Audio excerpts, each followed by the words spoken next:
June 14th. We have all sorts of fun going on here. Awesome. Okay, so we are live with all of our pieces. My name is Sue Roskoff. We are here every Saturday between 1 and 3 o'clock Central to share out all sorts of fun stuff that's happening in our corner of the world. This is World of Ability, and I think, which, if you know us, that's pretty self-explanatory, but we do highlight as many people and things that are going on as we can here. And we do have a friend that is joining us. With no further ado, I want to go ahead and bring in Dr. Karen to join us. And let's see, I'm going to add you on in here with our spotlights. So, Karen, so glad to have you joining us. If you're going to go ahead and tell everybody who you are, what you do. I know you were sharing a little bit earlier when we were on Shakedown. I love all that. But yeah, to our wider audience here, come on in and the floor is yours. So glad you're here. Oh, thanks, Sue. I appreciate the opportunity to visit with you guys and visit with anybody else who's listening, or if there's a replay, watch the replay. Because I love sharing what I do. I love what I do. So I'm a retired dental hygienist. I became a naturopath or a doctor of natural health about 20 something years ago. That was due to my own disability, by the way. And I couldn't practice as a hygienist anymore because my fingers cramped up, and it was so uncomfortable that I literally had tears running from my eyes down below my mask. And luckily my clients couldn't see it. But I said, okay, I got to do something. So I had to leave the profession, and I went back to school to learn how to get well naturally.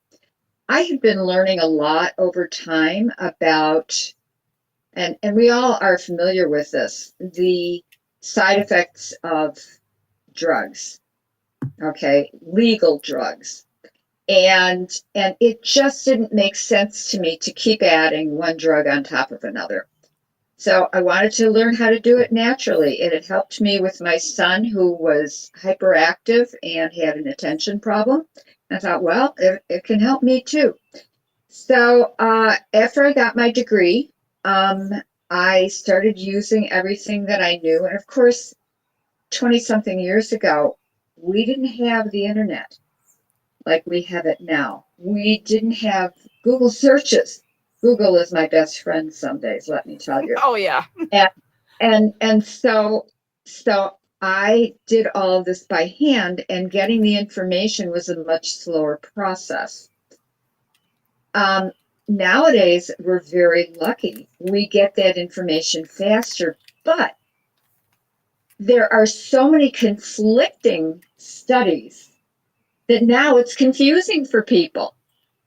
So what I do is I help set people straight based on their own individual needs, what their body needs nutritionally, what their body needs in order to function properly. So part of my background is I'm a certified yoga teacher.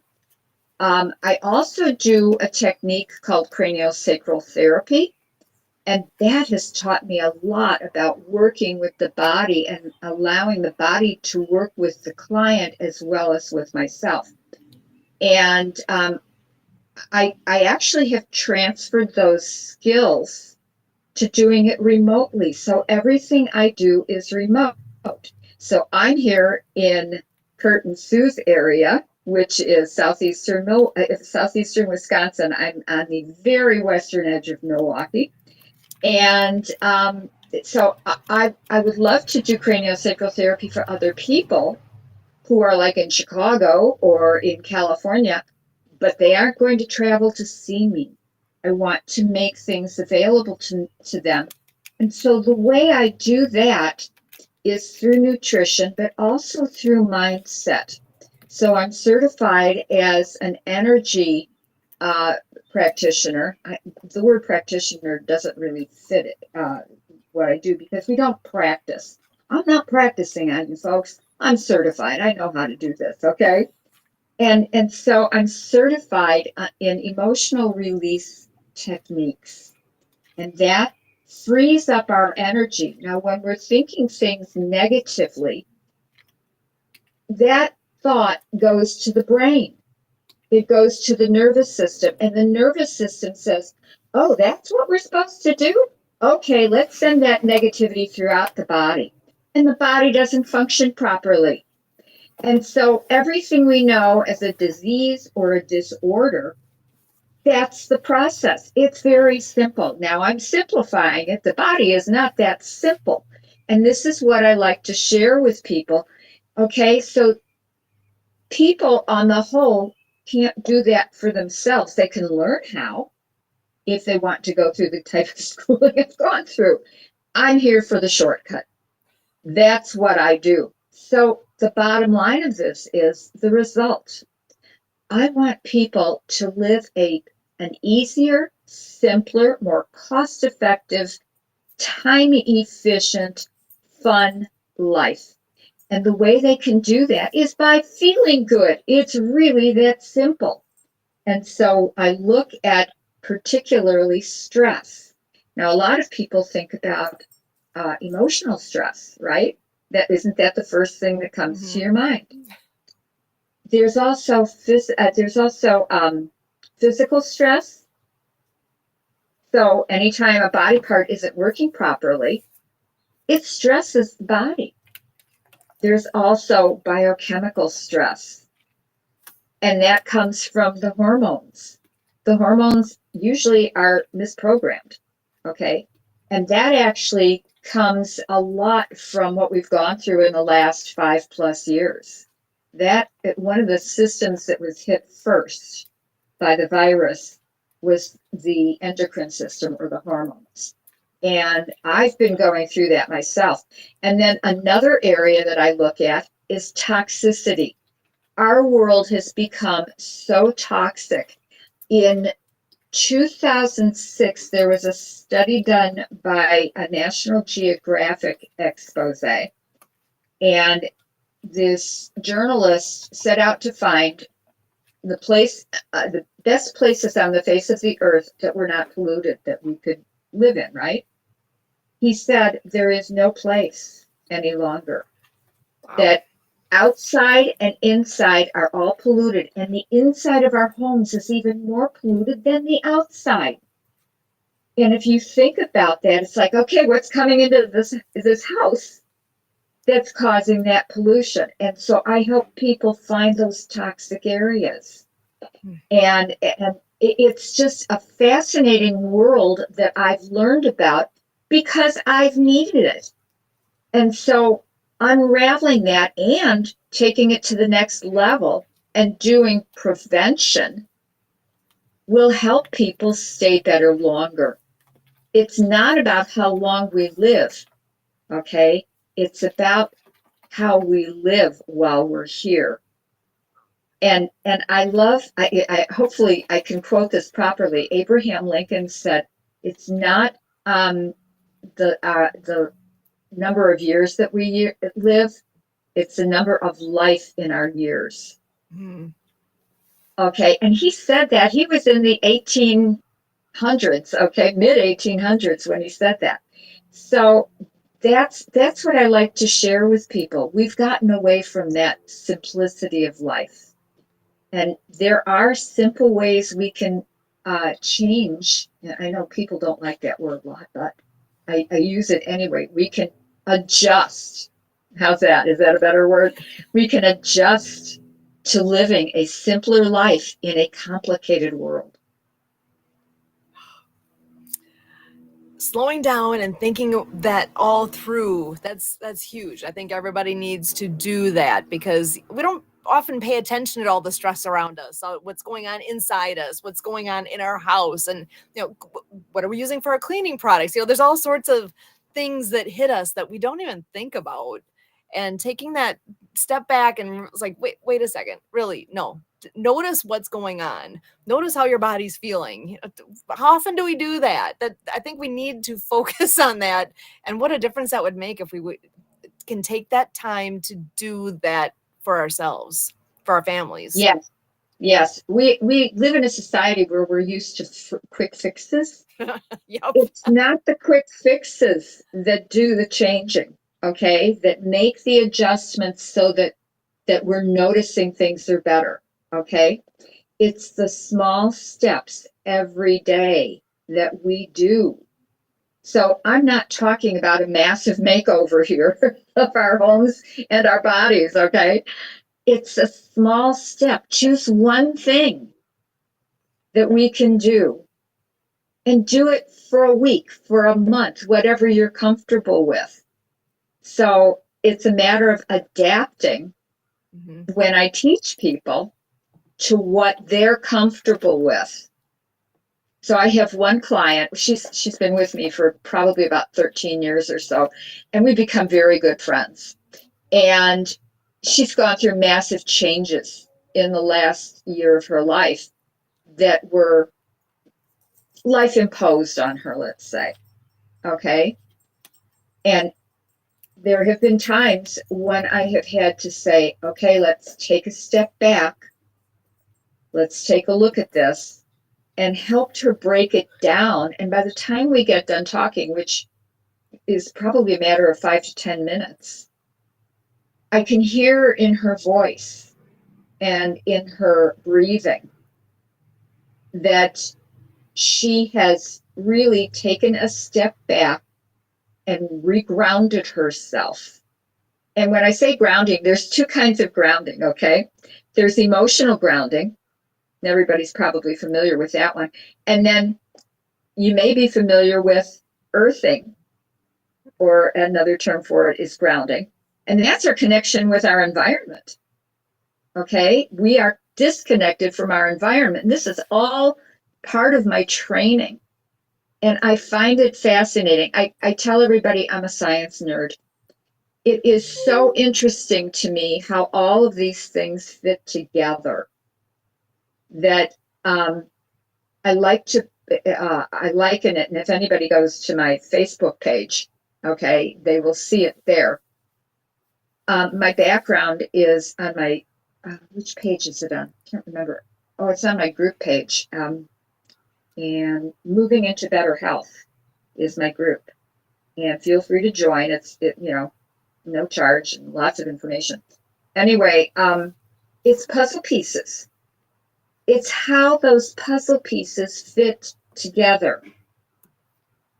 And that's the important part, because what fits for one person may not fit for another. And I'm just popping that in the chat. So moving into better health on Facebook, that people can find that. And Yes. to go back and look that up myself.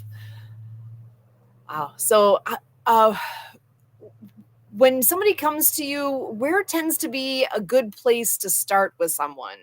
Because I'm picturing, as you're talking, I've got lots of different things that's hitting my mind. It's like, where's a good starting point? Yeah, people can be overwhelmed. Yeah. Okay. And I am confused, and I take those two things into consideration first. So what I do is I go through, if we're doing one-on-one appointments, I go through a health information form. I find out what's going on with them. Okay. Because I have been gifted with good listening skills. And I am a visual person. Okay. So I can actually see the puzzle pieces that fit together.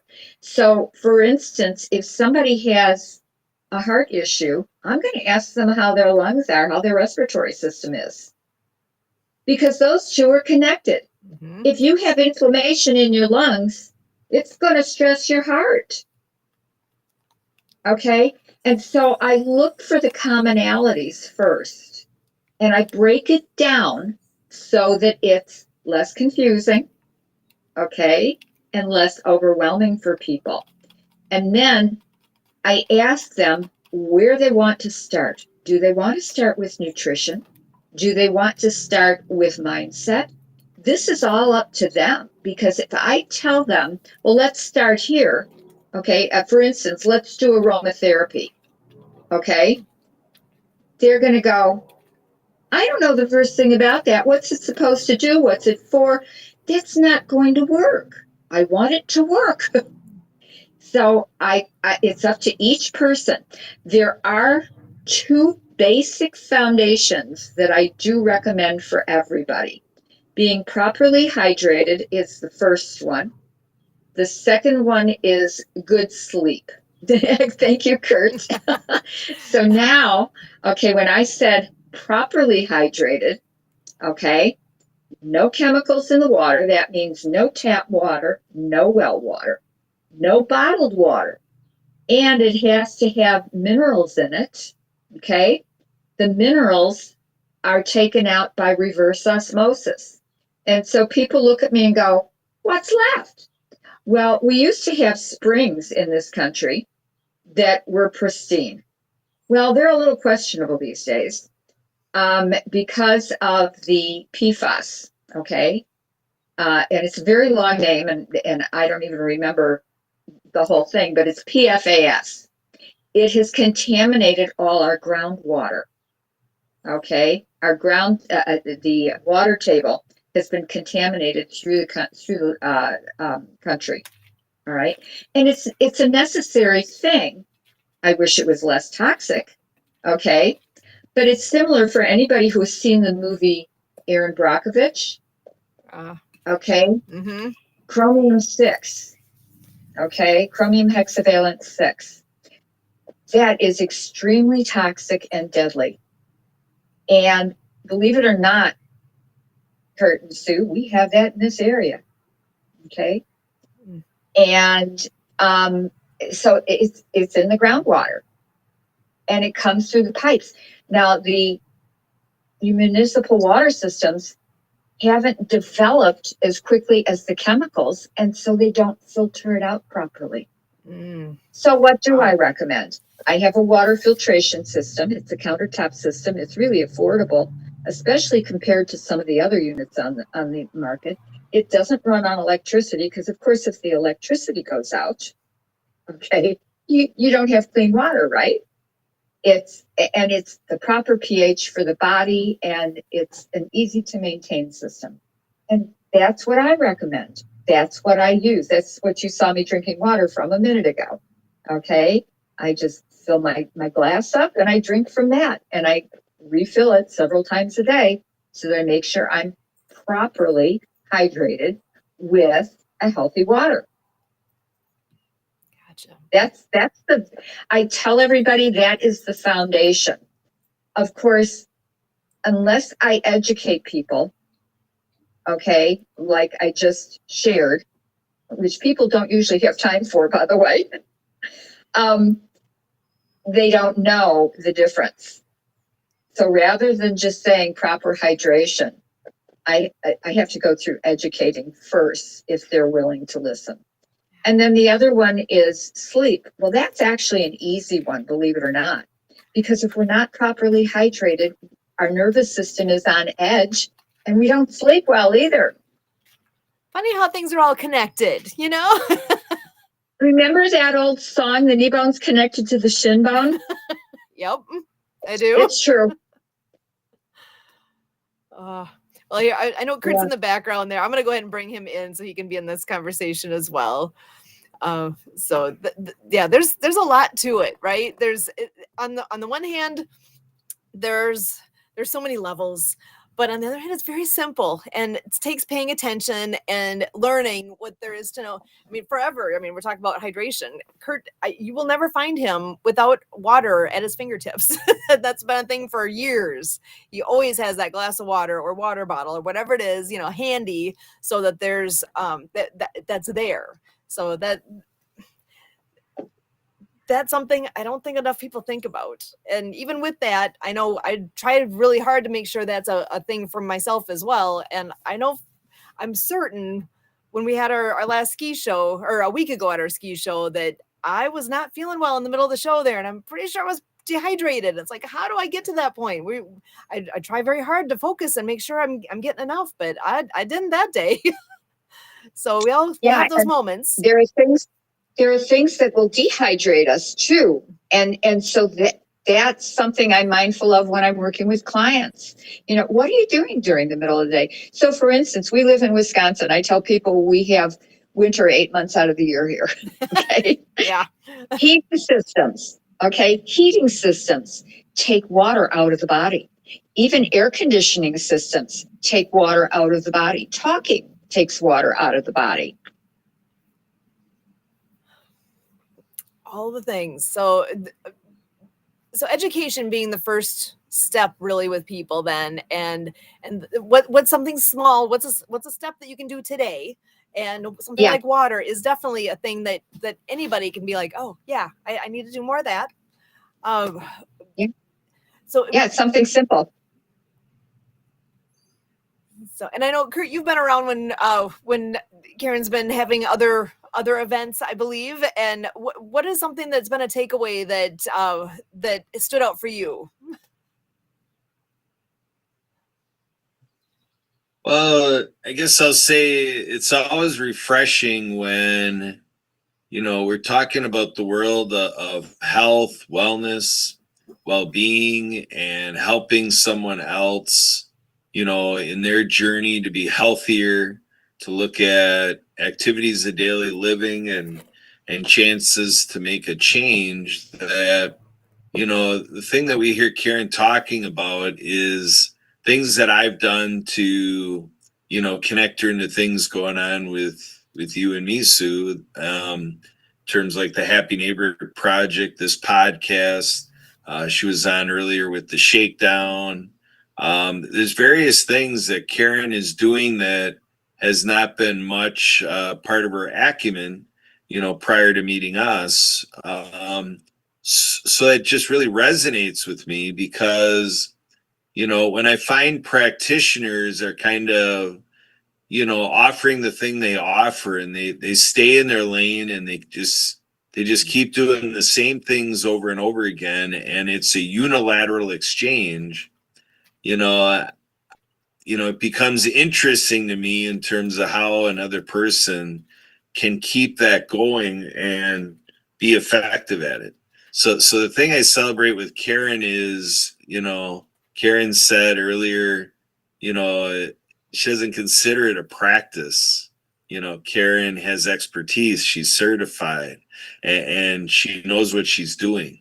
And at the same time, she takes her know-how and her can-do and, everything's on the ready, but yet she's very open to try different things and take twists and turns in her journey, to find a refinement in how she applies her message and her expert I keep wanting to say practices, her expert Techniques, experiences, experience. There's a her good word. expert intervention.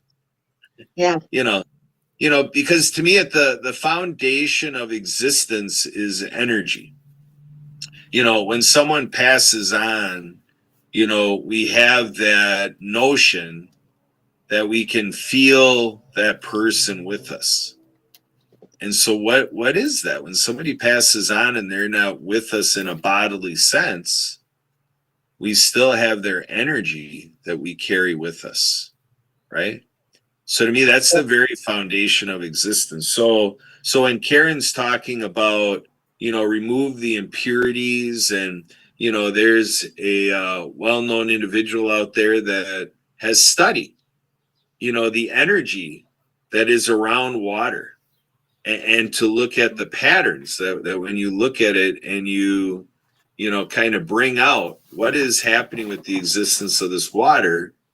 If the people around the water, are happy, the patterns within the water, when we look at it microscopically, that water changes versus, if it's in the middle of a mass casualty incident, the energy of the water is suppressed, so in our foods, so that now we water our food, so like fruit and vegetables, folks who use the Kangen water systems, or we're talking about reverse osmosis and things like that.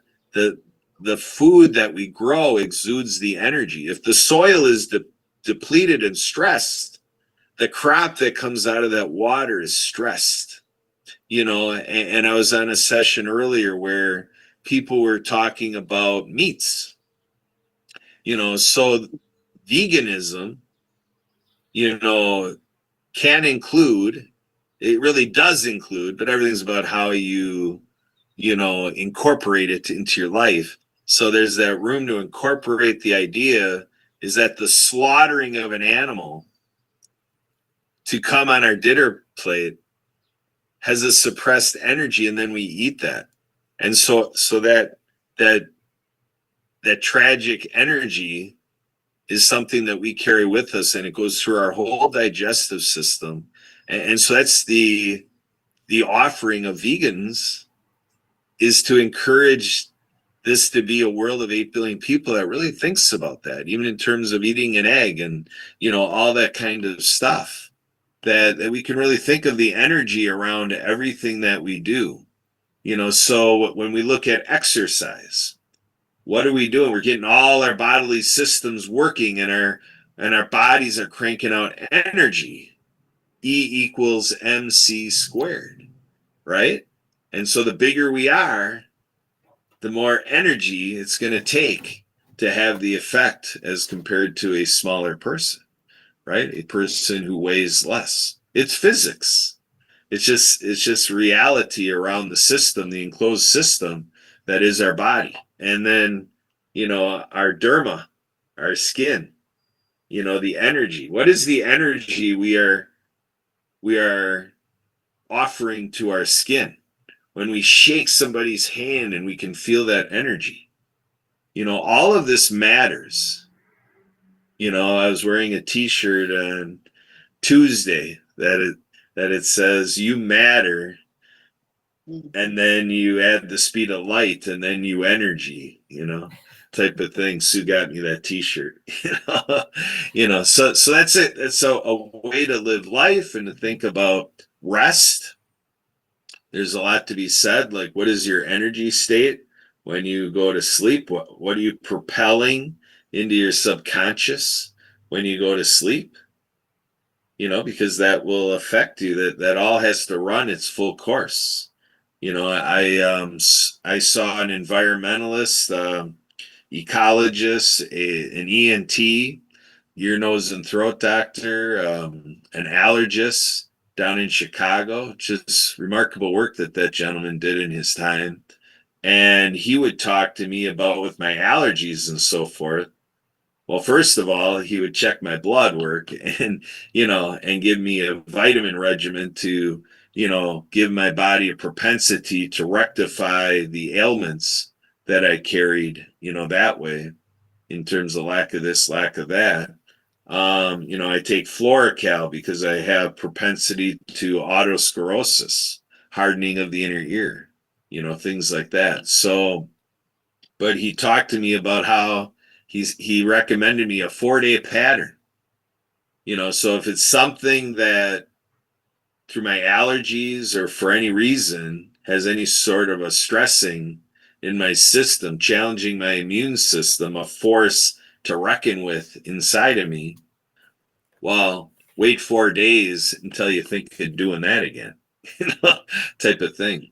Karen, do you subscribe to that kind of thinking? In terms of having some sort of weekly cycles where you kind of have your ups and downs with different practices and what you allow, and to have a little bit of a rotation there, and mix it up a couple times a week, things like that.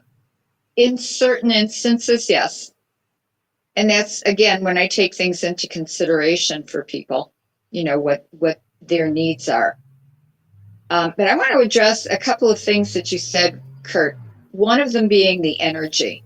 Okay, that is so true. Every energy that we come across, okay, it has an energy. Even a rock has energy, and that's why animals can hear things that we can't. It's at a different sound vibration. Vibration is energy.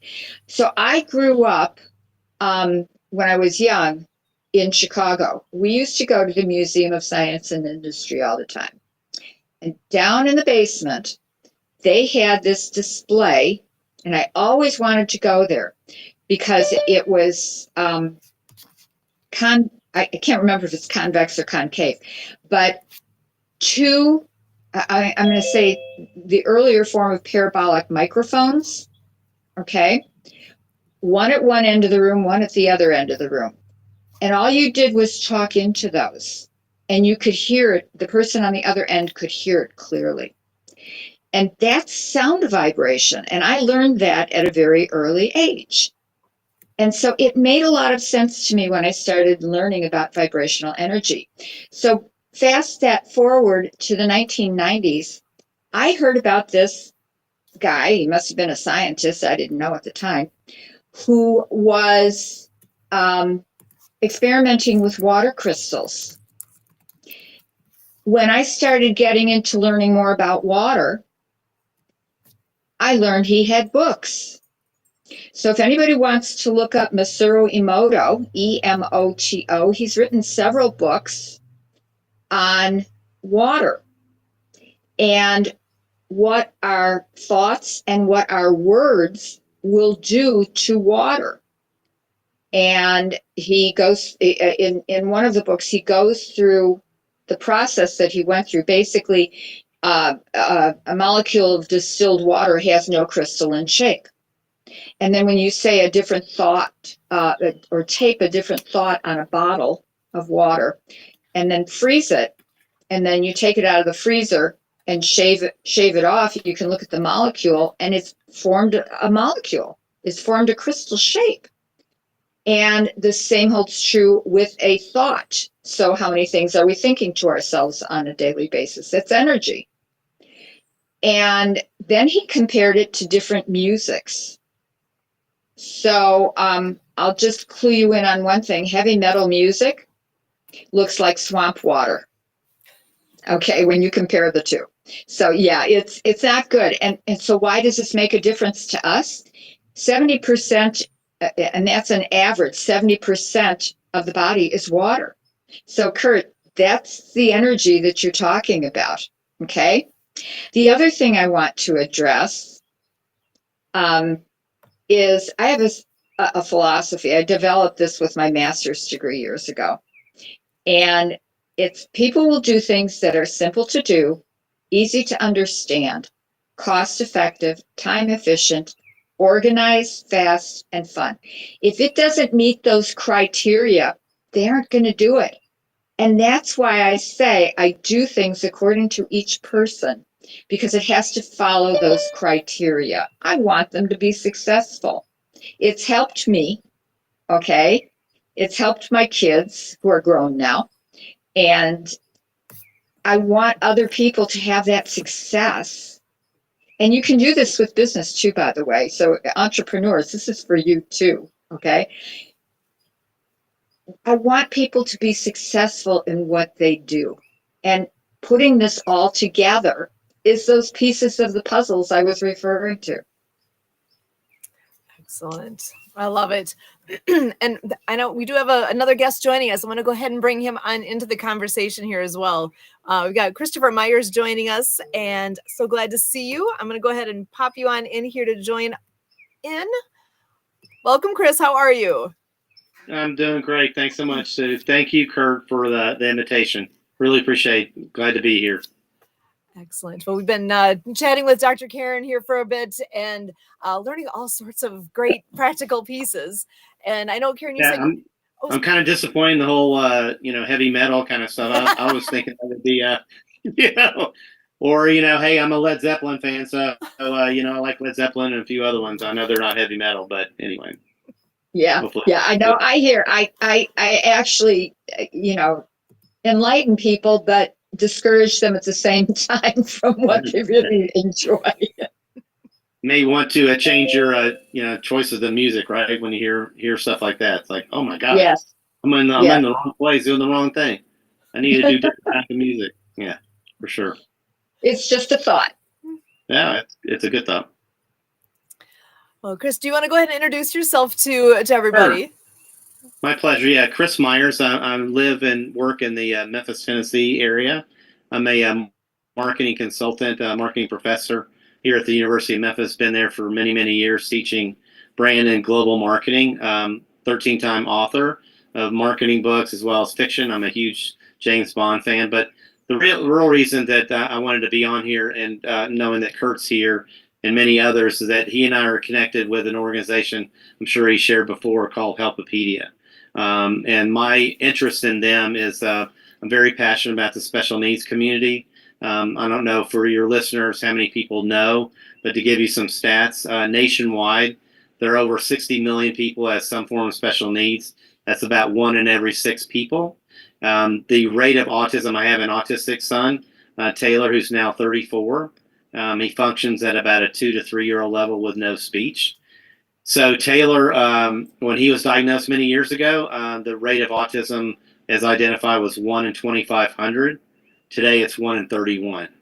So we can debate till the cows come home. I'm not a medical professional. My wife is, but I've talked to a lot of researchers and whatnot. I can tell you, sorry if I don't want to just jump out in politics and political world, but vaccines do not cause autism. So that's been debunked. Let me just get that out of the way from a point of view. So trust me, we've done our homework and done research. But yeah, I'm very passionate about the community because the needs are so significant, both for housing and jobs and just recreation and wanting to enjoy their life. So yeah, I'm always willing to share my thoughts and different things I've been involved in, and hopefully that will make a connection with people.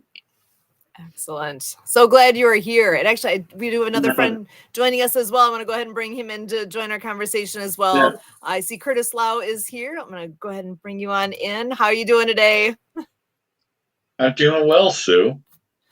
Good to see you. Good to see you too, Sue and Kurt. Yeah, if you want to go ahead and introduce yourself to everybody. Well, my name's Kurt. I'm originally from Detroit, Michigan. So yeah, go Spartans. Anyway, that's my Spartans logo. But I know you guys are in Wisconsin, which is fine. But anyway, I'm a Michigan State fan because I went there and grew up in Detroit, Michigan originally. But when I graduated, I came to sunny Southern California because I love the sports and the climate, and not so much the political climate, but the weather here. But anyway, other than that, I love life and I love helping people travel, whether it be to Saipan or whether it be to Shanghai or whether it be to Disneyland. I like to help them travel for far less than retail prices with a travel agent. So I joined this travel club, Club Viago, about a dozen years ago. I've been helping dozens and dozens and dozens of people have fun for less. And also movies and eating out. I think people like to get out of their house once in a while and have some fun. So if you know someone that wants to have some fun for far less than retail, that's what I do. I share with our travel club and experience. Back to you, Sue. Excellent. Oh, such a great group here. So, and Karen, I just want to double check with you too. I know you said you were on limited time, so I don't want to overstep. If anytime you need to go, just speak up. It's all good. Yeah, go ahead. Sorry. Do you guys have any questions for each other right off the bat before I dive in? Because I know just with the quick introductions. Well, actually, Karen, while we still have you, I know with what Chris was bringing up, I might have to go rescue the dog here for a moment. I'm taking advantage of the weather. It's so nice out here. I'm actually sitting half outside and hanging out with our wonderful dog, but if she sees a squirrel, she's going to lose her mind. I think that might have just been what happened there. Just like people, we all have our favorite things. That's her thing. So if I disappear, that's where I'm going, is just helping her. With what you were talking about with autism and the special education component there, I'm just kind of curious, Karen, with what you do with the health and wellness, if that's something that you've encountered very much with what you all do and what you may recommend, because there's a whole variety that, and I'm totally opening a can of worms there, but I'm just curious what your first impressions are, first thoughts. Yeah. Well, when I was a hygienist, I specialized in working with children. So I was a pediatric dental hygienist for a number of years. And I really enjoyed what I did. It was the hardest work that I have ever done. Okay. Because children they have no filter. They'll just do what they want and say what they want when they want. And I loved it because of that. They were very spontaneous. I worked with children with disabilities, and there's a whole different training in working with disabilities. And I loved it. And some of my most wonderful patients were children with disabilities.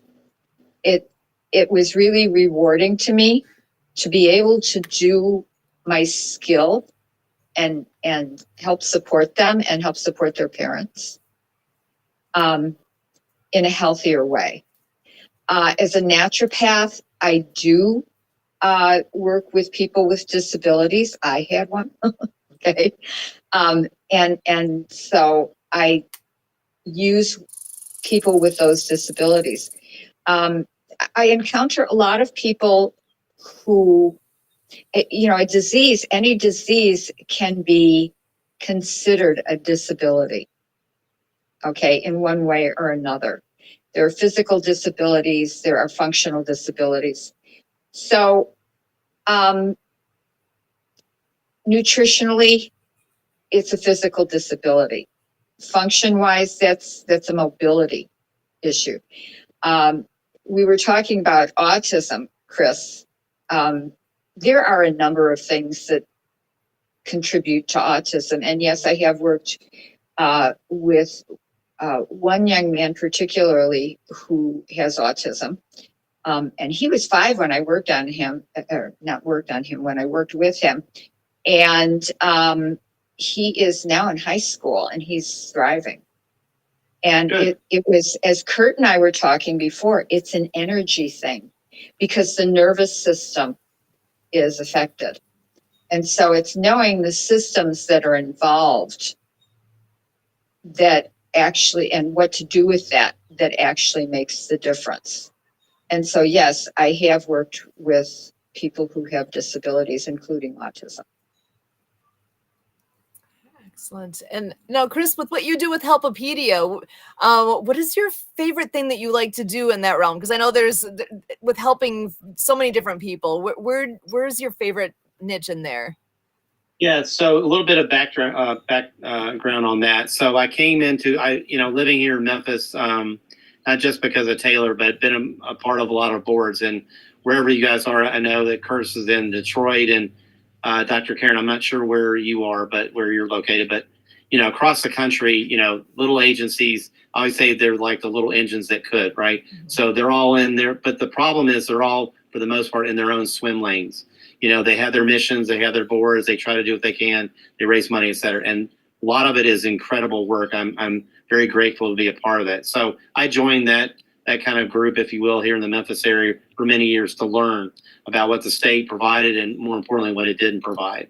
So along the way, I created, with the help of a foundation in Naples, Florida, a real-time information platform called Reability, which basically provided real-time information for parents and caregivers and others so that they could help make that a good decision, hopefully on behalf of their child or adult with special needs. My son, for example, he wouldn't know, he doesn't know how to drive a car, or ride a bike, do a lot of things. So understanding the programs that are available to him, which here in Tennessee are very, very limited, my thought was, hey, if I could provide a technology that would provide an email or text alert to someone about a program that would benefit him, to help with the quality of life, would that be a good thing?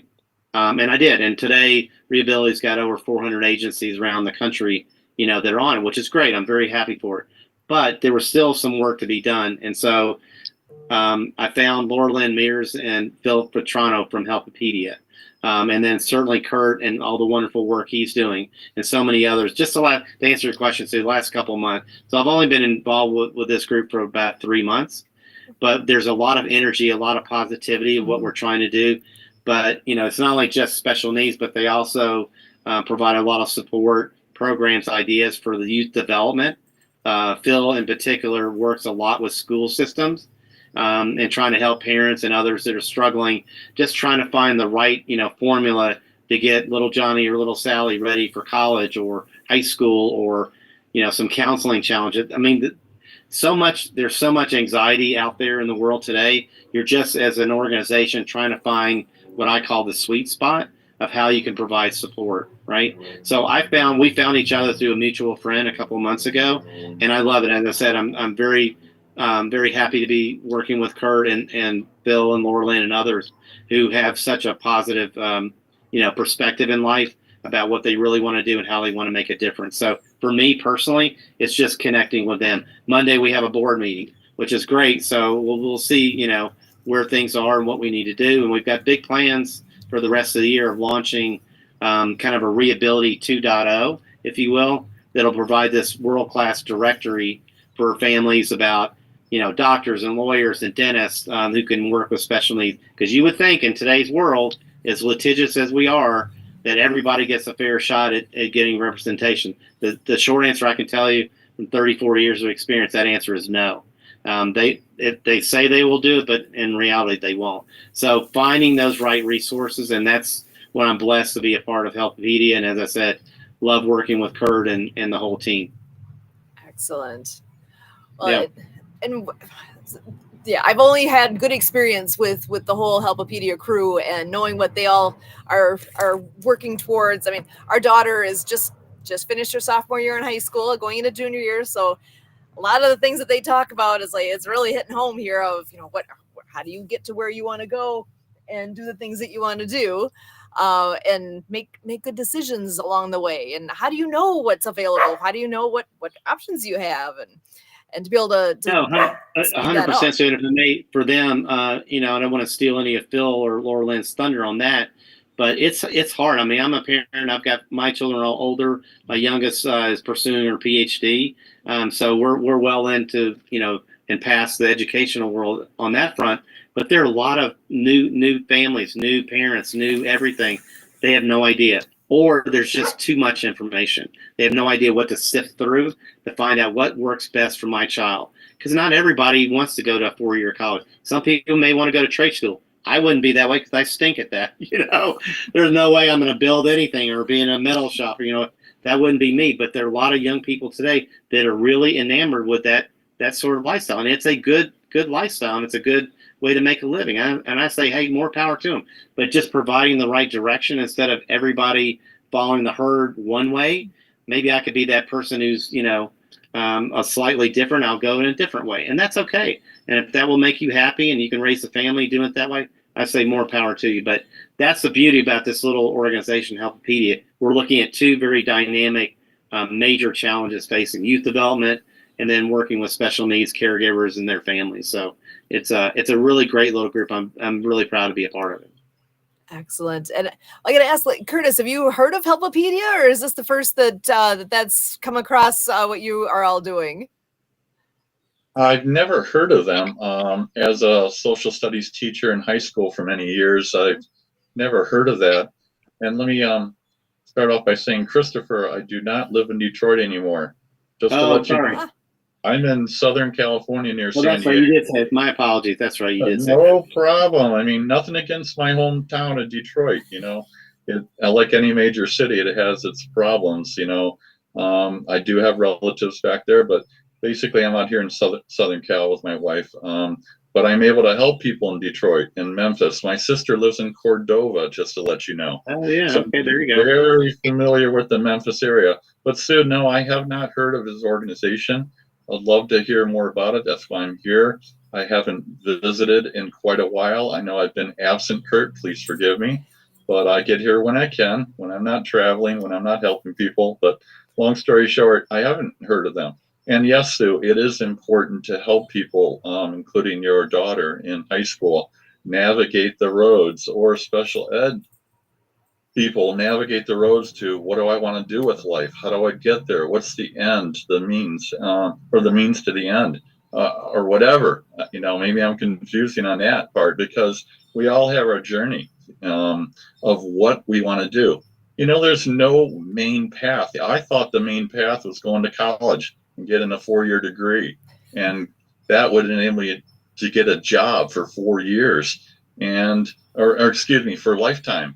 And that hasn't been true at all in life. Just because you have a sheepskin and a college education does not guarantee that you're going to get a pension with the same company after 40 years like our fathers and grandfathers did. So everyone has to choose their own path. And it's especially tough, I imagine, for autistic children. I've got an autistic young man over here that I actually taught in high school, 2 doors down. And unfortunately, he's still living at home at 25 because he is kind of stuck with, what do I do, but how do I make a living? How do I make 50, 60, 70 grand a year to support myself on my own without my parents?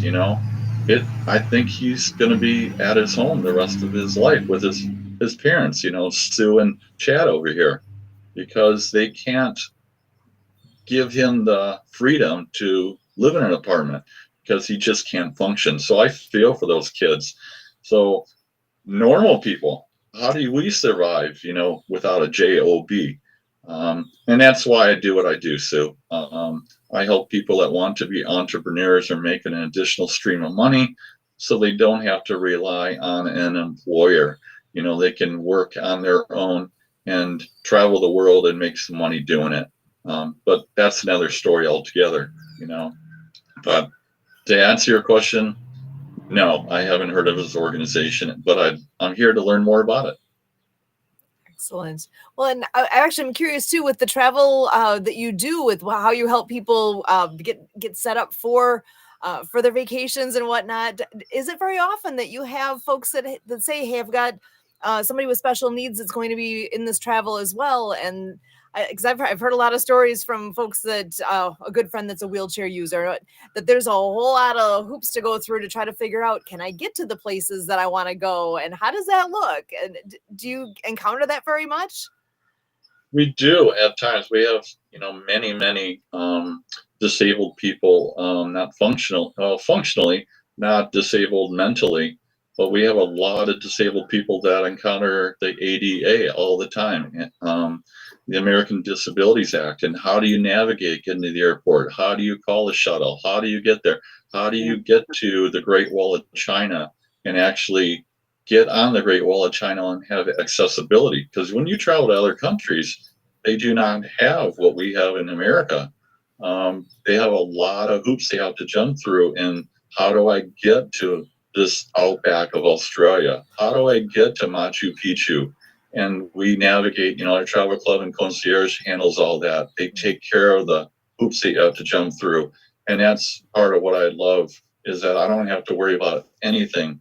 Everything's taken care of. So whether you're disabled or not, there is a way for you to go to fill in the blank, and not have to worry about jumping through those hoops. Excellent. Yeah, because I even think about, as we age, we all will become less able as we go. I'm thinking of an older couple that specifically, I know they like to travel, but they are reaching that point of, they're starting to look a little frail and are worried about, what do I do if I fall? So they have things that they need to think about now that they didn't have to before. That's a local friend here that introduced the phrase to me, temporarily able-bodied, that I'm a tab. I can get around now, but that doesn't mean I'm always going to. And so that's something that we all have to take into consideration at some point. If it's not a thing today, maybe a year down the road, or maybe a few decades down the road, it all changes. Our landscape changes, our needs change, and to be able to be ready for whatever's coming, it's nice to have resources that we can count on, that we know that we'll be okay. We'll figure it out. And I know somebody. I know this guy. he can help me out. So it definitely, it's a different way to think about where we are going and what we're doing. So I have a question for Chris. Please. Chris, with working with rehability, does that include the senior population? Yes, it does.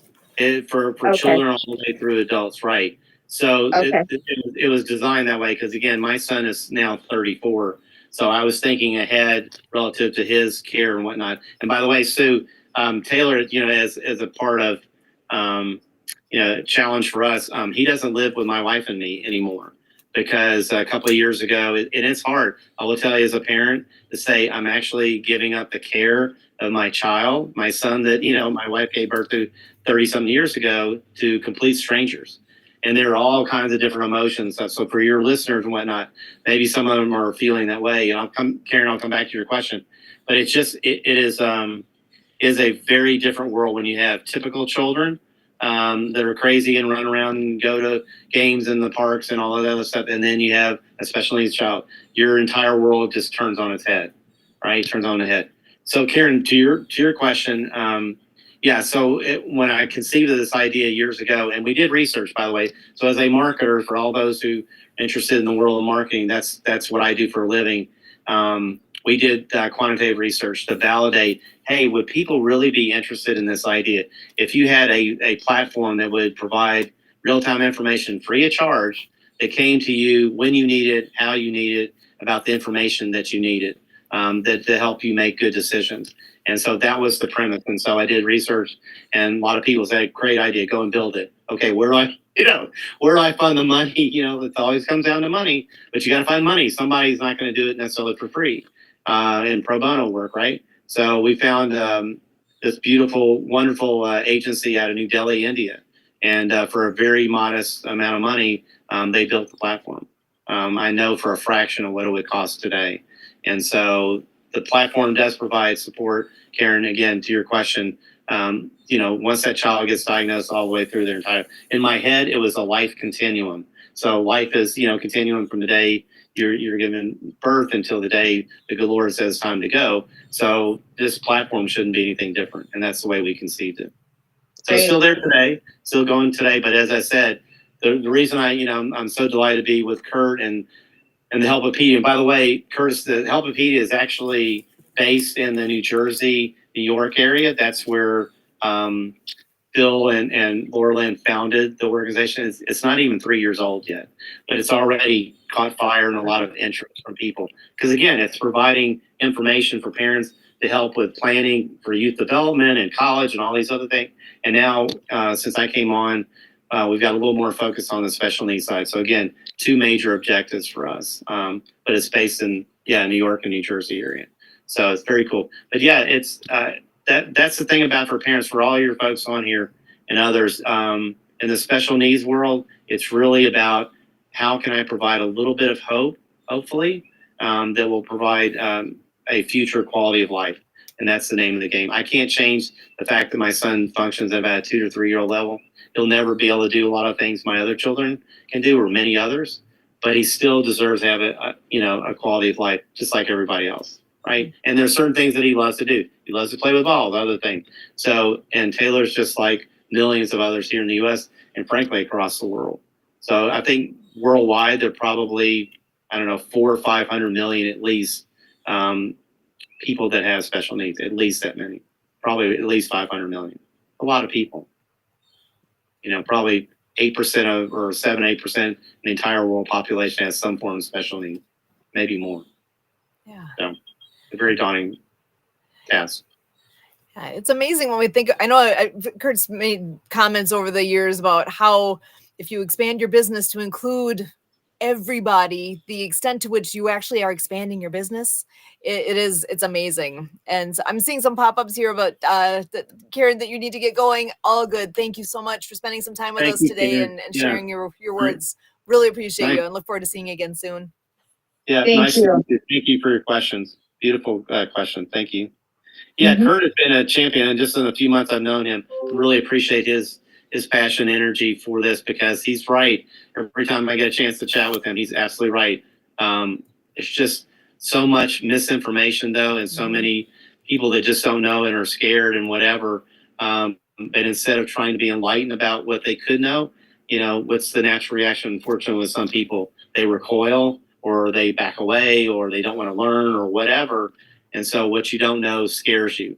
And what you can't understand, you just don't believe in. And that's really unfortunate, but regrettably, there are a lot of people still like that out in the society. So I'm on a quest, maybe Kurt is too, with the folks at Helpopedia and others, that one person at a time, if we can help convert, if you will, one person's understanding of that world just a little bit, maybe we can make it a better place. I don't know. We'll see.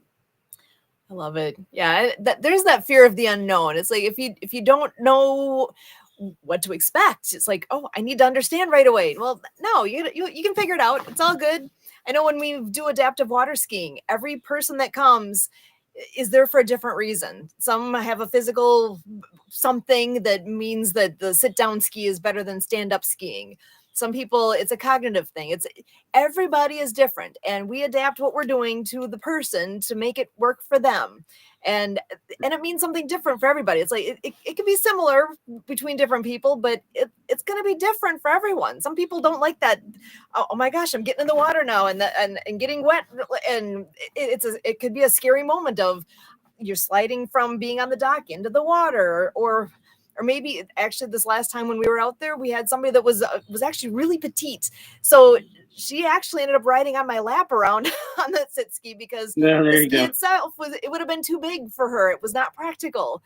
But having her, and she would not have been able to have the focus to stay still in that seat without wanting to move around. And so we made it work. I'm like, that was actually the parent that said if she could sit on somebody's lap, that might work. So I got to be the lucky one to actually go for the ride and have her sit on my lap, and I could keep her in place. Cool is that? It was so much fun, and that's what it's all about. Is you figure it out. You talk to people. You're not supposed to know. That's what part of the conversation's about. We don't want to assume that, actually a wheelchair using friend educated me on the part of, I'm in a wheelchair and I roll myself. It's all good. And when people come up behind him and just, take over and start wheeling him for him without asking, he said that freaks him out. He hates that because people don't realize like that's my, you're walking around. This is how I walk around. I use my wheels. If you want to help me, ask. And I might say no. I might say yes, but I probably won't. You made it very clear that people make assumptions that they think they're being helpful and it might not be. So it's just ask. It's okay to ask. Talk to them. And sure. No, 100%. Yeah. I mean, I've always said it's celebrate with folks who have special needs what they can do and celebrate with them as opposed to scoffing on what they can't do. All of us can't do everything they want to do. There are a lot of things I want to do, but I can't do physically, cognitively, whatever. But, you should just celebrate that. But unfortunately, again, there's still a lot of misinformation, a lot of misunderstandings and that's just, one by one, my children have had to deal with this head on as little caregivers when they're younger, trying to take care of their older brother and trying to stand up for him and whatnot. It's hard though. I will tell you, it's hard. A lot of peer pressure, a lot of everything. And as they get into adults, it's even more magnified. So again, I'm just trying to be in a positive place. No longer, going to be, hey, I can't convert the world, but if I can, help one person at a time, better understand like what you're doing. I mean, for the people who would be there that are typical, like all of us, whatnot, if they saw that and like, wow, what a really cool thing you guys are doing. And then they celebrate by telling, 10 other people and 10 other people told 100 and all that. What a cool thing that is. I mean, what a great, great thing that is. I think that's wonderful. Yeah, I think that's part of why we do this, even just to share ideas that might not hit people's minds otherwise. Like, why would I think about this? Well, take somebody speaking up and saying something and realizing, with the idea of travel. I've got a friend who's a wheelchair user that lives in New York, and she swears that she's like, if I'm going anywhere, it's going to be that we're traveling by vehicle to get there, because she's had so many bad experiences trying to be on an airplane with people destroying her chair, not taking care of it to the extent that they need, because that's how she gets around. And they don't have the I was going to say respect, but yeah, the respect, the education, the understanding of why it's so important to take extra good care of that chair and not lose pieces of it while she's on the plane, sitting in the seat that they declared that she had to sit in. She won't fly anymore because she's had bad experiences. And why do we do that? I think it really is. People don't think about it. They don't get it. 100%. And I think over time, maybe not, I don't know about in my lifetime, but at some point, speaking of the airline, they will have to adapt, because the sheer numbers of people that will have wheelchairs or need assistance. Think about, all of us who fly. I mean, has the experience gotten really any better? I was talking to my daughter about this last night. As a matter of fact, I think it's gotten worse, And then the airlines are nickel and diming you for everything. Think about those little lanes you have to go through, and the cart comes down the aisle and it bumps into you, even though, hey, I haven't changed physically, but all of a sudden now Recording stopped. It's just kind of crazy. And so think about if you have a wheelchair. So it's just, I don't know. I just think the adaptation that has to happen in our society, both mentally, financially, psychologically, socially, whatever, just needs to continue to happen. And Kurt, I think you mentioned this a few times in some of the Helppedia call. It's people need to be able to adapt. They have to be able to change. And you would hope that they would, but it's not always the case, which makes me sad. But I'm not going to give up. I'm just going to keep going, as best I can. So. Yeah. And that's what it takes. It takes keep moving forward and not letting things get too too out of hand, too down on. I know. Was it Chris? I think it was you that said earlier a phrase that a friend of ours uses a lot is "look at my ability, not my disability." And right. And that's where if we could always focus on all the things we can do, because I mean, there's a lot of things I'd like to do that I can't. Yeah, for sure. I'm not built for lots of things. That doesn't mean Sure. it's good, bad, whatever. That's just the way it is. And yeah, 100%. Yeah, focus on what you can do and stop, diminishing what they can't do. So, and life would be a little bit better. But, that's a transformation in our society that will take a very long time. So, one but person at a time. groups like yours and others out there that can help, that's a good thing, always. Excellent. Well, and Kurt, you've been quiet in the background for a while there. You want to come on in and share a few words? Sure. Yeah, we're here at the World of Ability because of my recognizing the need to get the narrative and the message out that was brought to Sue and me in an amplified way a dozen years ago and across the last decade, and has empowered us to take the discipline of water skiing, the sport of water skiing, and more than sextuple the access to the sport of water skiing for people with disabilities coming through the state of Wisconsin, with Rockford, Illinois hopping on board. So, through the demonstration of the Wisconsin Water Ski Federation, I got a cue and a clue that there is so much more possible, to the degree I call it a quantum leap. And I recognize the leaders in this, who are people with disabilities. I declare people with disabilities as the masters of ability, because Sue and I are doing this because of the influence, impact, and the inspiration that people with disabilities has been for us in the last decade of our life. And Sue and I are sitting here able to admit that in the first 40 years of our lives, people with disabilities didn't have this amplified part of our life that it has today. So it's been a process, it's been a transformation, and it's something that Sue and I are doing a check-in with 6 billion, that's billion with a B, 6 billion people around the world. And it comes from, if you Google how many people on the planet have a disability, you'll see some references there showing 1 billion people on the planet recognizing these references as having a disability. So being a disability ally, having education at the University of Wisconsin, Madison in electrical and computer engineering, I look at this to say, what is really happening with this information, and where is Google at? Where is the digital space?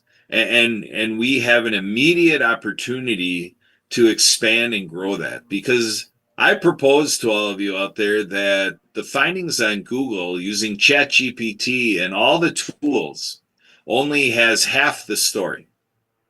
When you look at people with intellectual and developmental disabilities, the deaf community, blind community, people with physical disabilities, people in the community living with chronic pain that are there to the degree of having a disability, people who have a mental health diagnosis that, also are in that community that are to the degree of their mental health diagnosis also is a disability. And, for people who have a goal of substance use reduction, being vice chair of the Wisconsin Council on Physical Disabilities, I started to realize all the tie-ins to this and leaders, of this that I benefited in the last decade from their work. But for governors' committees, the idea of intellectual and developmental disability, deaf, blind, people with physical disabilities, mental health, those 5 demographics are how governors committees for people with disabilities are established. Check it out. Get involved. That's part of the issue is that, it's this concept when I point the finger out at Chris and Curtis and Sue, there's 3 fingers pointing back at me. Or if I point out at you, there's 3 fingers pointing back at me. If it is to be, it's up to me. And that's what Sue and I had to learn. We had to learn as we entered our 40s that, we can play a role that we never recognize, which tells us our culture, custom, genetic memory, our programming, all is predisposed at a segregative level. That there's those people out there, which we can point to as the community of people with disabilities. And then there's the other 75%, the other 3 out of 4. And this is the common flaw, the flaw that 6 billion people live under.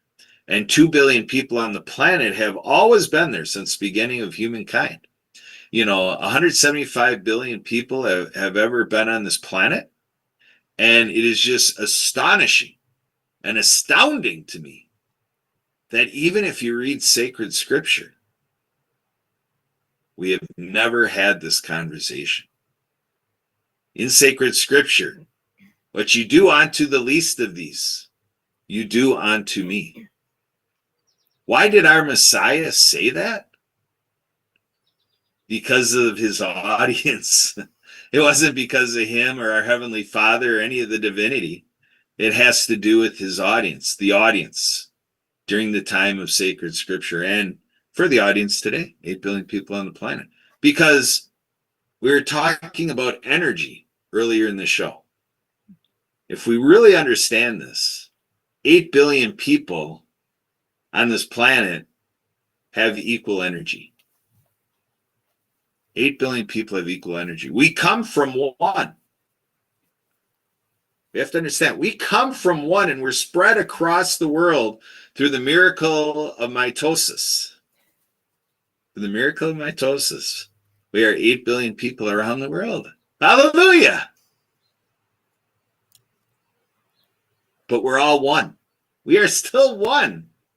Even though we're 8 billion individuals, we're all part of one body. Humankind. We are one organism all around the world. So when we look at how we treat people, it can be akin to how we treat in our inner self, our bodily parts. If we're harsh on one part of our body, we suffer, right? Same thing when you do that to another person. The whole world suffers when we are unkind and unjust to another. That's what the world of ability is all about. Our opportunity to rectify and to recollect our present time. Carpe diem, seize the day. What are we able to do today? We're able to mitigate the circumstance and come together in unity, through community, through the collective impact. Again, Sue and I experienced a quantum leap of progress in 6 years. And we know in our faith communities, our service sector, our educational institutions, our government, our workforce, and all of the fun things we can do in life, let's ask ourselves, with all of those things, how are we doing, including people with disabilities, and how does this look, and how is it under the terms of people with disabilities. People with disabilities taught me the term, and it's out there in all the agency work and everything, self-determination. So what does that mean? We need to give, figuratively, every person with a disability the pen, the pencil, the communication format that they can, from within their energy, exude it to us, and we can receive it in and benefit from it and be empowered and adapt and adjust and assist and accommodate and just be a better functional human being, because people with disabilities are giving us the insights that we were too blind, deaf, we weren't saying the right things. We got to check the tongue. We got to look at how we're looking at things, everything. We got to look at how we feel things, how things taste, the whole thing, the whole sensory experience. Bring it together and look at equality and how this is flourishing around the world, around the globe. Curtis Lau is on here. He knows, as well as I do, the proof of concept. Curtis Lau was with me in meetings where we understood the energy and the culmination and the propulsion and the quantum leap that's available when people get together to do a righteous thing. Edwin led us through it, and 90% of our friends and family missed it. They ask all the time, what happened? Where did it go? It didn't go anywhere. The people went somewhere else, which we can celebrate, because now we're like disciples. We're like apostles. We're like ministers, and we can go out there, but we have to ask ourselves, are we holding on to that energy that Curtis and I experienced on Zoom meetings with the Happy Neighborhood Project? The happiest place in the world for business people, where Denise Vargas led the way with H&P ability. And that's key, folks, because the element that is the worst at inclusion, accommodation, inclusive hiring, and the like is the business community, the global business community. And the idea is we're a community of business people that accept that a majority of businesses will fail. So what is the recipe of success? Include the masters of ability, include people with disabilities, and all of the business sector's problems will go away. I guarantee it. My name is Kurt Roskoff, and I approve this message. Back to you, Sue. Wow. Spectacular. I don't know, did you guys have anything you wanted to comment on that? I know we've got Marianne's joining us as well, but want to give you guys a chance to just react to what he was all saying first. Well, I wanted to jump in and say, Kurt, you're right on about helping people. And I appreciate that message that you gave. There's 3 types of people in the world. And I always taught this to my classroom. There's people that make things happen. There's people that watch things happen. And there's people that wonder, what happened? So what type of person are you going to be? And I ask that to my class all the time. And I ask that to people at church and out in the world. People watch the world go by and they don't do anything. They sit at home and they crochet and watch TV. And I'm going like, you're missing out on life, helping people, whether it be traveling or, it doesn't matter. But you only have one life, and then you die. I have so many people that have died. I've shared this concept with, yeah, someday. And I'm going, someday might be no day because you're dead. And people have died. And I'm going, what happened? So anyway, I wanted to interject, Kurt, and share with you, Chris, also. Have you ever seen this thing called a starfish?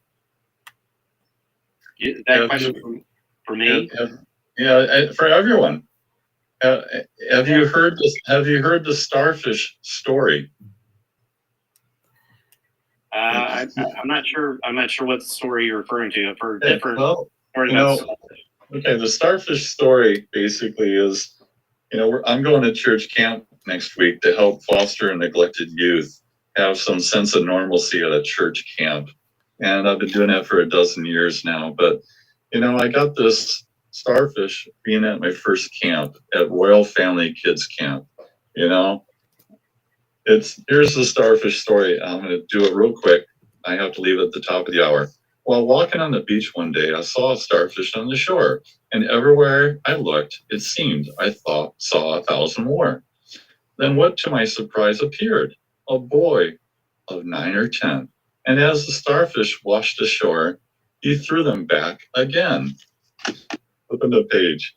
I smiled at such a futile task to save this population. One fish won't make a difference, son. You can't change the situation. He stooped and picked up another fish, one more fish. Then looking right at me, quote, I can make a difference for this one, sir, unquote, and returned it to the sea. So I went and gathered all my friends, my brothers and my cousins. We joined with this little boy and saved starfish by the dozens. There are many to be rescued, many starfish in life's shore. Let's make a difference like that lad by saving just one more. And it still touches me to this day that what you do in life, you affect. And if you save just one like you, Chris, and help one each day, it makes a difference in life. So I just thought I'd share that with you. Yeah, very cool story. Hey, Kurt and Sue, I've got to jump. I've got family members still here from lunch. I need to run. But thank you for the opportunity to be with you today. I really appreciate it. I included my contact information in the chat. Curtis, very, very much a pleasure meeting you. Hope all goes well there in Southern California. Be safe out there.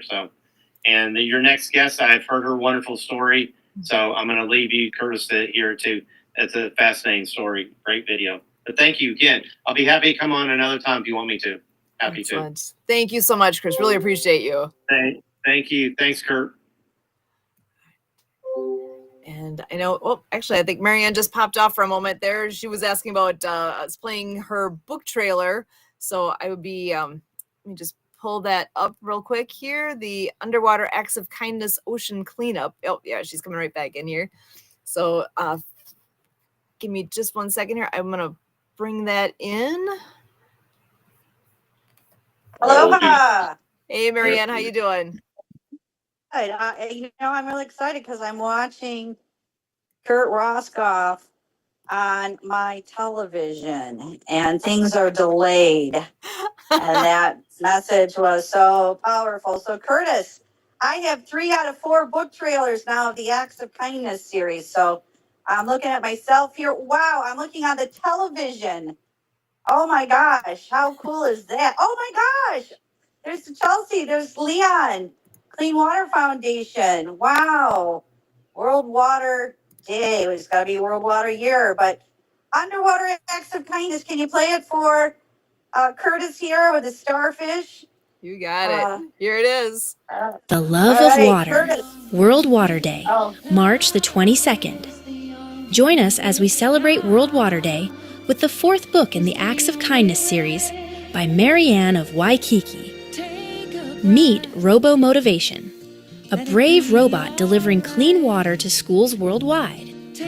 Alongside Waterflow the whale, our deaf ocean hero, they show that every act of kindness can change the world, one drop at a time. Plus, meet Pollination, the inspiring bee championing sustainability, and Mr. Penmanship, the Emperor Penguin, urging you to stand up for climate change by writing to Greenpeace. Powered by Lucy Lynch's Love is the Only Way. This movement reminds us that love, kindness, and action create waves of change. This book is dedicated to Leon McLaughlin, founder of Clean Water Foundation, Seattle, Washington, USA. All U.S. classroom teachers can request copies of the books for every student via donorschoose.org. Get your copy today on Amazon and visit actoffkindnessseries.com. Unite for the love of water.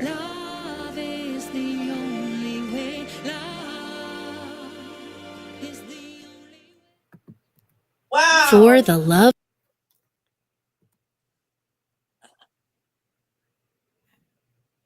There we go. So, okay, so I don't know if you could be kind to play Underwater Acts of Kindness for Curtis, because he's talking about the starfish. So that was the fourth book, Curtis, for climate change. Could you be kind? I'm watching it on my television, you guys. This is so super cool. What if you could help save the ocean? Just It's playing just before by I click start. Let me share my screen. I'll pull that right up for you. And then I know, Kurt, I want to actually make sure we talk about Mutual Aid Network as well, because that is an event happening this weekend. But let me go ahead and share this first, and then we can talk about that in just a moment. I have to hop off at the top of the hour. Yep. Thank you so much. I'm going to go ahead and get this in quick. help save the ocean just by listening to a story. Set sail with Underwater Acts of Kindness. Join Noah, the hard of hearing humpback whale, and his marine friends as they take on the Great Pacific Garbage Patch. On their journey between Hawaii and California, they discover an enormous pile of plastic, but with teamwork and courage, they plan to clean it up. With the guidance of Dod General of the New Earth Army, they rally ocean creatures and you to help restore our seas. Now available on Amazon Audible, listen as author Marianne of Waikiki narrates this inspiring adventure, featuring mesmerizing music by Lucy and the Perfect Wave and Nick's guitar, echoing the sounds of whales and dolphins. This book is dedicated to Boy and Slat, founder of The Ocean Cleanup, making waves for a cleaner future. Sing along with Noah's song and dive into a world of peace, love, happiness, and thanks. After reading, visit the Acts of Kindness series YouTube channel for more adventures. Learn the ASL ABCS with Dr. Fingers, the fingerspelling hermit crab on YouTube, kids. Get coloring books now at www.actsofkindnessseries.com and Amazon. Plus, grab your New Earth Army t-shirt and pledge to protect our planet. Underwater Acts of Kindness by Marianne of Waikiki. Available now on Amazon, Audible, and actsofkindnessseries.com.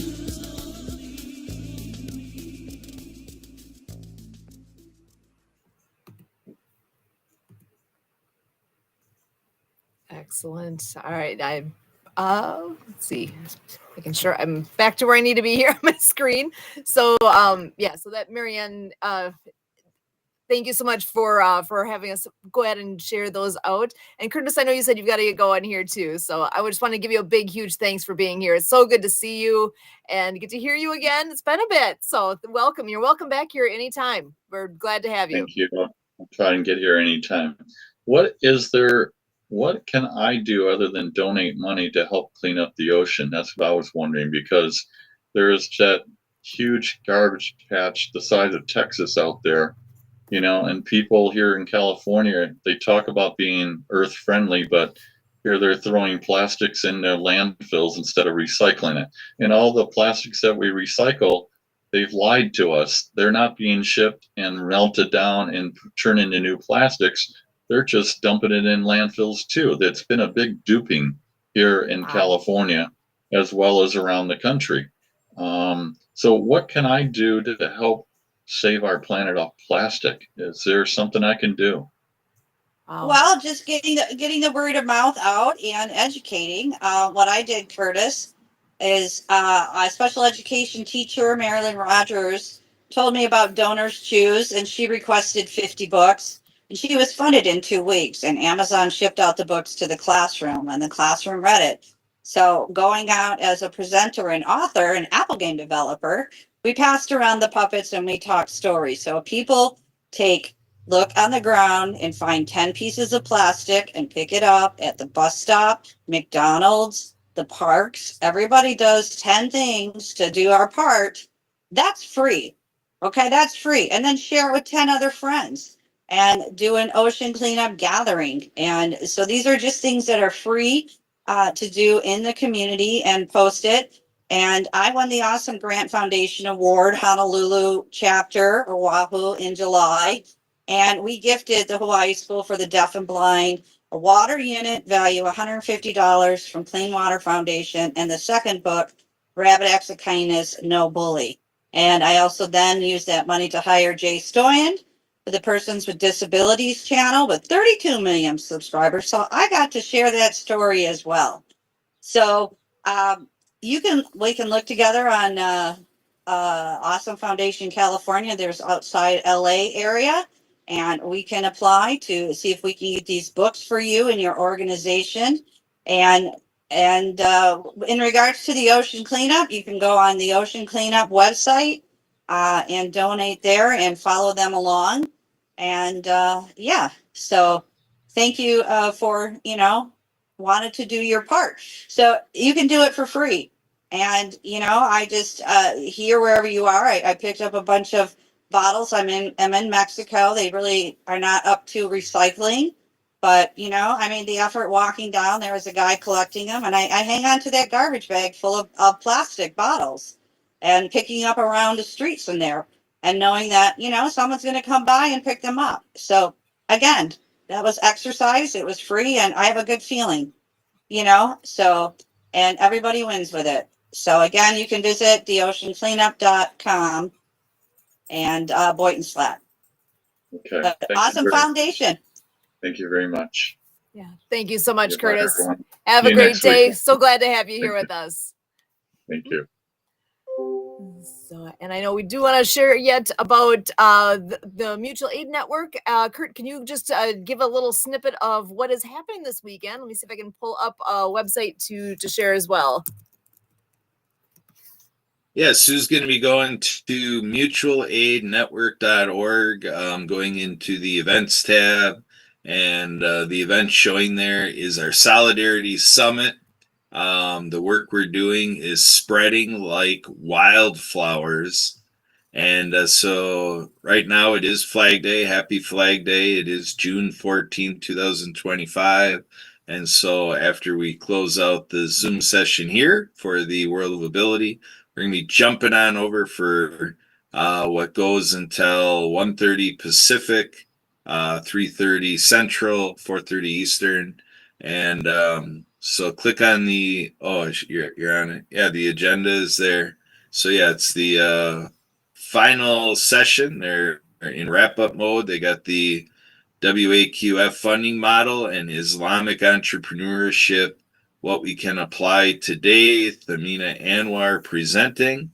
So they're going to be wrapping up here within the half hour, and then it picks up again tomorrow, Sunday, June 15th, and it'll go from noon to looks like past 4:30, so 4.5 hours of innovative funding models for seriously affordable housing. So obviously we at the Mutual Aid Network are very serious. Oh, did I say 4 hours? It's only an hour and a half, Hour and a 90 half, minutes, yeah. 12 to 1:30, a 90-minute session of innovative funding models for seriously affordable housing. So obviously we're proclaiming that as a priority at the present time to really take a deep dive in how in mutual aid fashion we can up the game and making sure we're responding to home insecurity out there all around the world. And that Zoom link is right on that same screen. So if you go to that mutualaidnetwork.org, go to events, and then when I went to the agenda, you can see the Zoom link is right on my screen here. So I can just copy it, go to a new tab, pop it in there, and that's it. Like I said, right now this one is live, and you're welcome to head on over there and catch the last half hour or so of that session. But they do this quarterly. So at do you know the date of the next one yet? I know, like I said, it is quarterly. If I'm just trying to see in here if it shows when the next one is yet, but I'm not sure if it does. The next one will be around September 20th or whatever, the weekend of the autumnal equinox. So like September 20th, 21st. Popping ahead here to September.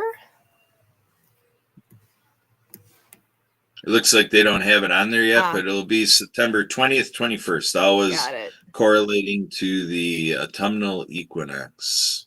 Perfect.